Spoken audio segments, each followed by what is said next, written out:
Abstract brainwaves, game genie in the beanie. We ain't on the same stage, leveled up.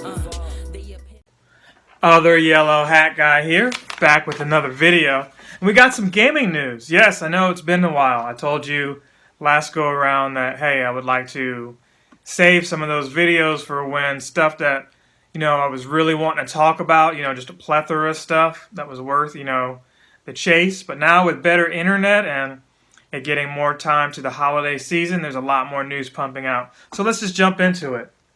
We've got specs for the PS5 and the Xbox Scarlett. Presumably that's what they're calling it. If you look at this graphic here, you'll see those. So let me pull those up real quick because I've got that image not only on the screen here for you, but I've got it in my phone to actually see.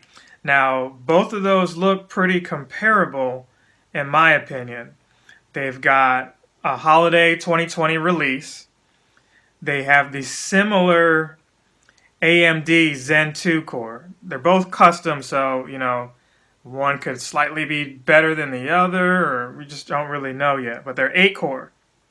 That's for the CPU. The GPU for PS5 is custom AMD GPU. So it supports ray tracing and 3D audio. Whereas the GPU on the other console, the Xbox, it also has a custom AMD GPU. It only supports ray tracing that we know of.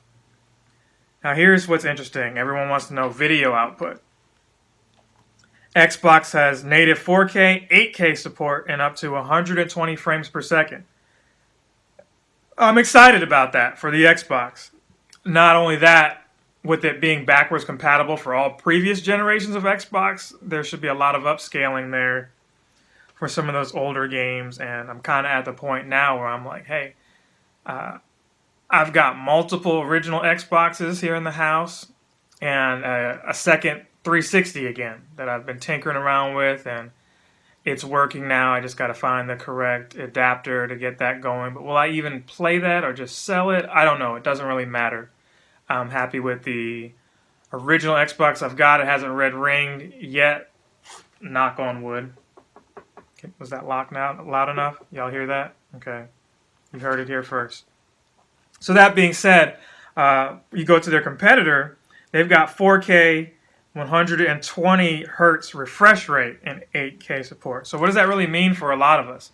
Well, they suspect this console being around for the next 5 years, and they're imagining that a lot of people will eventually get these 8K TVs in the same way a lot of people didn't have 4Ks, and now, I don't know too many people that have a 4K TV, but it's still kind of what a flat screen was back in the day. If you had, a flat screen, not a flat panel, but a flat screen compared to a flat panel or just a regular CRT TV, it was like, oh, you've got a flat screen. Awesome. It takes less space, better picture, 1080p.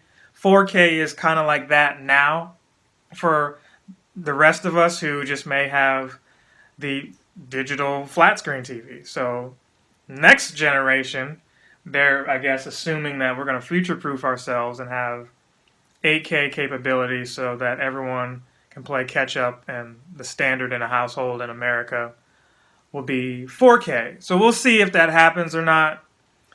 What I really love is in our society, technology constantly comes out. They got a new iPhone. I'm still on the iPhone 7 here, but the iPhone 11 just dropped. Next year, the 12 will be out, and they'll have a mid-grade version of that, but they constantly cut out support for older devices when those are still perfectly fine. They're just slowed down or for whatever reason, or you're just keeping up with the Joneses, so you end up wanting to do what? Fancy